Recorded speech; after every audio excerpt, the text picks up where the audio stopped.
Extreme Foolishness TV here. This is where I talk about extreme foolishness. Today I'm not going to be talking about extreme foolishness stuff. I'm just going to be sharing my experience with DMX. I know DMX just passed. And I always liked DMX. Like a lot of people, some people may know, some people don't know. But DMX actually and Tupac were two of my favorite all-time rappers.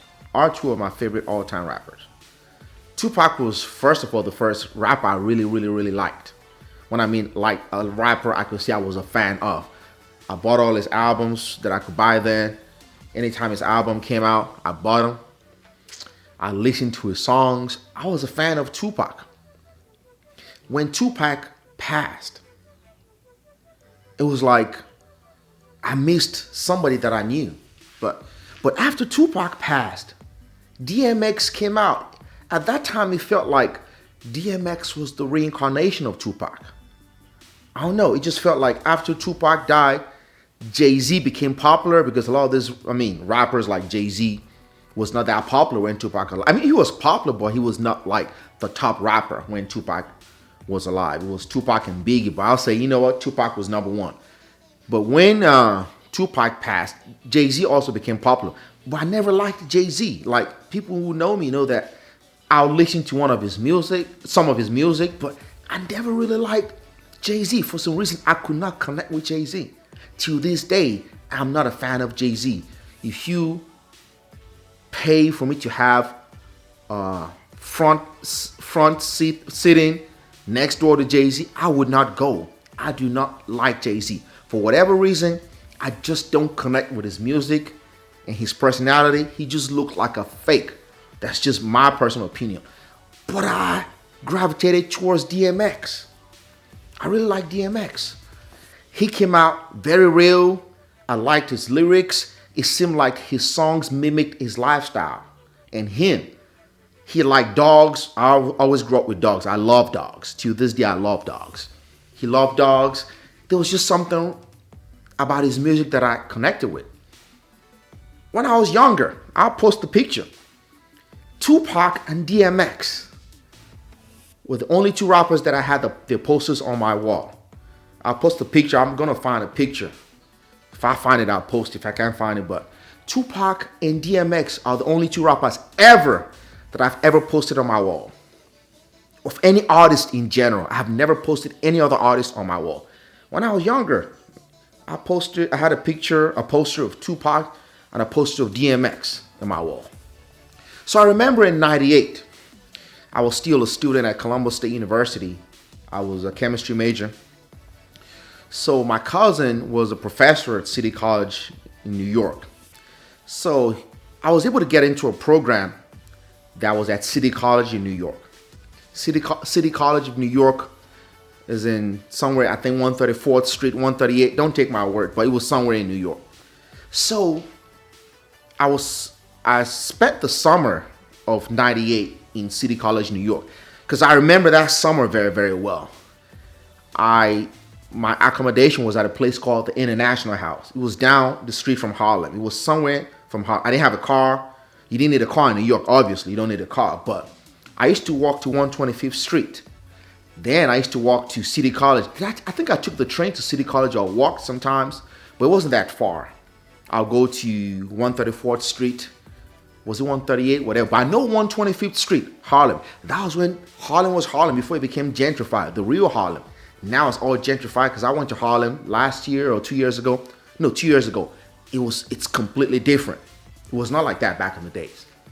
So I stayed at International House while I went to City College for the summer program. It was a program sponsored by the National Science Foundation. It was I had to do research with a professor at City College for the summer, to increase your research experience in chemistry. So I was there the entire summer. So I remembered that was the summer I think DMX album came out. So one of the days when I was walking on 125th Street, I saw a sign at the Apollo Theater saying DMX and Onyx Concert. I was like, wow, this is my opportunity to see DMX live in '98. I think it was probably July, sometime in July. because I think I started the program in maybe May. I finished in the end of July or early August. Maybe I started in June, I can't remember, but it was the summertime of 98. So I bought the ticket. I mean, I didn't have that much money then, but I scraped up all that I had, and I bought the ticket in person. Back then, there was no, I don't think they had Ticketmaster back then online, but I remember you couldn't buy stuff online. I went to the Apollo Theater. I bought my ticket in person. It was front row, was close to DMX and Onyx. I remember going to that concert. Man, it was one of the best concerts I've ever been. It was so electrifying. I felt DMX's energy. Onyx were the opening act. DMX was obviously the headliner. Man, the energy in that crowd. I still remember that experience. So I really love that concert. After that, I told people, I saw DMX. I saw DMX. I bought a poster at that concert. I don't know if he signed it or not. I can't remember. I can't find that poster anymore.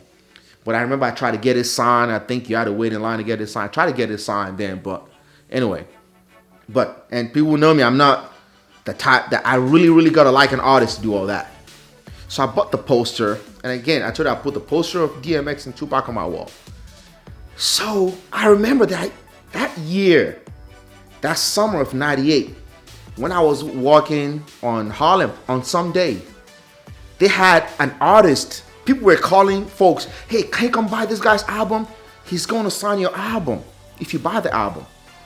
At the time, it was Noriega. I didn't know who Noriega was at the time. I think he just released an album, N-O-R-E, his N-O-R-E album at the time in 98. But I walked past, I'm like, I'm not buying this album. I don't know this dude. So I did not buy the album.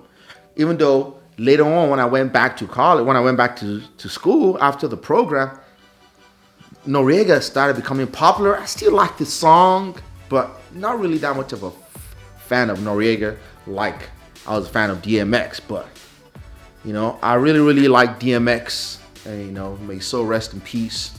I know he may have had whatever problems he had, but for me, I feel like I connect with people who have a good spirit. So for me to really connect with DMX, there's something special about him because, I still listen to his songs. I bought all his albums. All his albums, when the CD came out, I bought all his albums. I used to bump his song.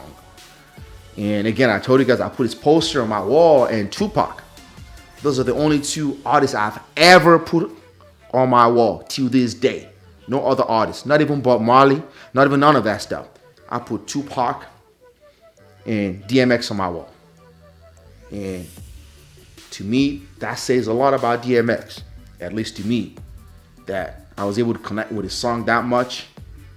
And, for me, it has to be some kind of a spirituality thing. I felt it was real. I felt his music. I can vibe with his music. And I have to vibe with the person because I don't connect with fakes.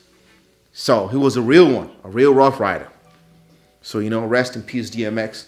I just had to throw that out there because those are the only two people that DMX and Tupac are the only two people I ever put their poster on my wall, and they're both gone right now. Will I ever put another artist's poster on my wall? I don't know. I doubt it. But you gotta be a real one for me to do that. And DMX was one of them. So you know what? Rest in peace, X, Rough Riders, real legends. Legends never die. Thank you very much for listening. Have a great day. As always, say no to extreme foolishness.